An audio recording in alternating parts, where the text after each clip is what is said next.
Hello friends, तो हम लोग देखेंगे हाइजेनबर्ग की अनिश्चितता का सिद्धांत। इसके पहले हम लोग डी ब्रोगली समीकरण के बारे में अध्ययन किया था और आज देखते हैं हाइजेनबर्ग की अनिश्चितता का सिद्धांत, जिसको हाइजेनबर्ग्स अनसर्टेनिटी प्रिंसिपल कहते हैं।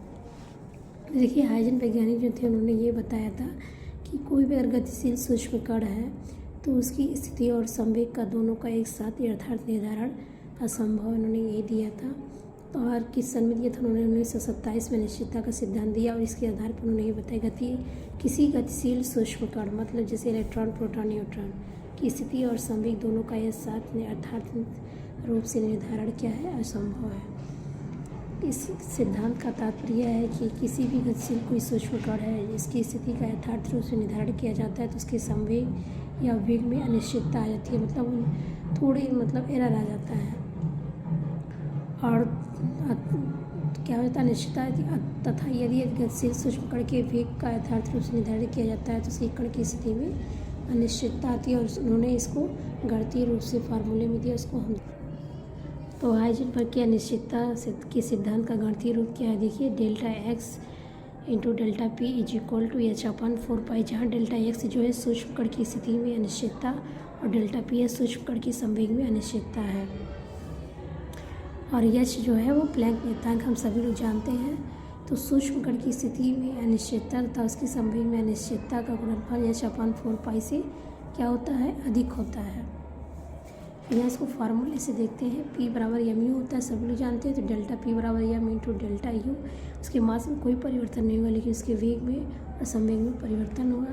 तो इस प्रकार से delta x into delta U equal to h/4π m।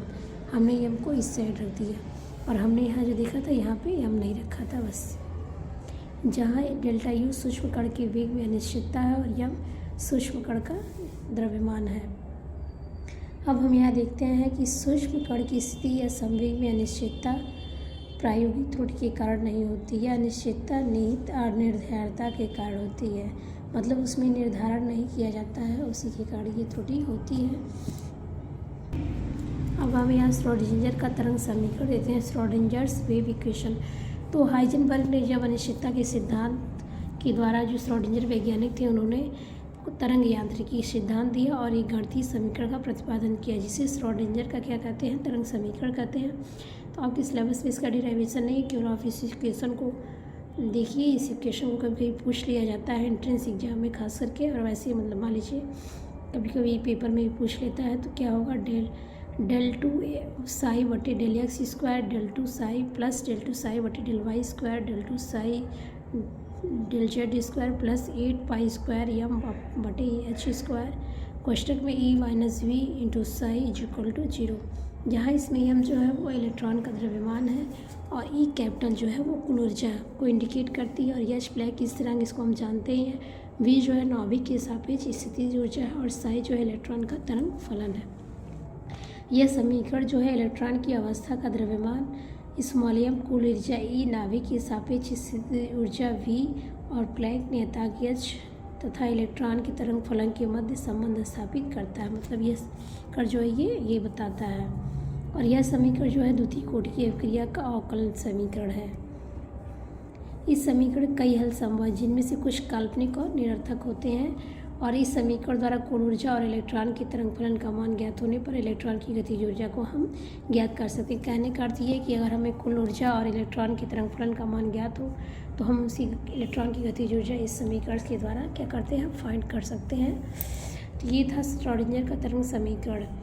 अब हम लोग पढ़ते हैं परमाणु कक्षक, या जिसको एटॉमिक ऑर्बिटल कहते हैं। तो परमाणु कक्षक जिसमें इलेक्ट्रॉन पाया जाता है और जो नाभिक के चारों ओर चक्कर लगाता है परमाणु के नाभिक में, तो जो उसी को हम परमाणु कक्षक कहते हैं।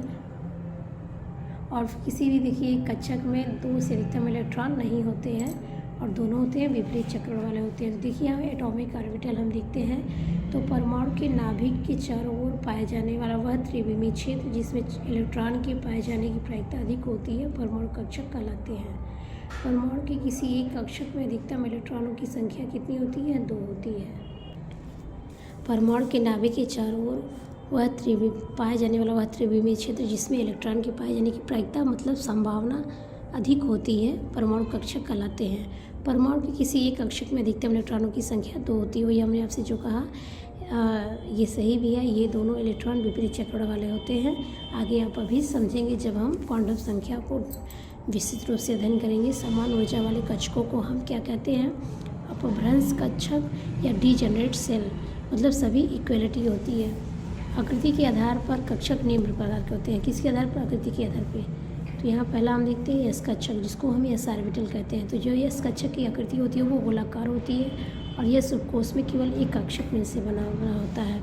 जैसा कि आप यहाँ देख सकते हैं, इसकी आकृति क्या होती है? गोलाकार होती है एक्स वाई जेड पर, और ये एस ऑर्बिटल कहलाता है।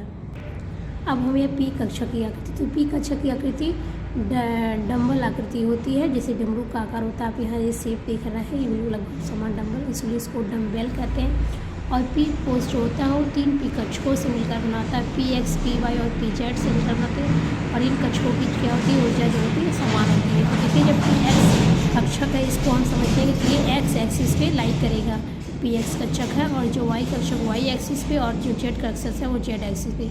इसको याद करने का कई तरीका है। और हम यहाँ देखते हैं डी कक्षक। तो जो डी कक्षक होता है, डी कक्षक की आकृति क्या होती है? द्विडम्बल होती है। इसको यहाँ देखिए डबल शेप में दिखाया गया। तो यहाँ डी कक्षक जो होता है 5 कक्षकों से बना होता है। D x y d y z z x d x square minus y square comma d z square से मिलकर बना होता है। एक समान डी कोश की सभी कक्षकों की ऊर्जा जो क्या होती है, मतलब इन सभी की ऊर्जा एक समान होती है। अब इसको हमें फिगर के रूप में देखिए। तो देखिए आप जब डी एक्स वाई ऑर्बिटल दिखाइएगा तो आप ये ध्यान रखिएगा इसमें कि एक्स एक्सिस पे लाई नहीं करेगा, तब वह एक्स और वाई एक्सिस के बीच में लाई करेगा, और एक ऑर्बिटल जेड एक्सिस पे लाई करेगा। और जब डी वाई जेड दिखाएंगे तो जेड एक्सिस पे लाई ना करके एक वाई और जेड एक्सिस के बीच में लाई करेगा, और एक एक्स एक्सिस पे। और जब डी जेड और एक्स ऑर्बिटल दिखाएंगे तो वाई एक्सिस पे एक लाई करेगा, और एक जेड और एक्स के बीच में लाई करेगा। इसी प्रकार से जब हम d x square minus y square orbital को दिखाते हैं तो ये एक्स और वाई एक्सिस पे लाई करेगा। इसको याद करने का ये तरीका। और डी जेड स्क्वायर ऑर्बिटल जो है वो केवल जेड एक्सिस पे लाई करेगा। और इस प्रकार से एफ कक्षक एफ ऑर्बिटल, तो एफ ऑर्बिटल की जो आकृति होती है बहुत जटिल होती है, जिसको हम कहिए नॉर्मली एक दिखाना चाहें तो दिखाना मुश्किल होगा थोड़ा। तो इसीलिए एफ कोश 7 कक्षकों f x y square minus z square f y z square minus x square comma f z x square minus y square comma f x cube comma f y cube f z cube तथा f x y z से मिलकर बने होते हैं। इनकी कक्षक की आकृति जटिल होती है, इसका वर्णन नहीं किया गया।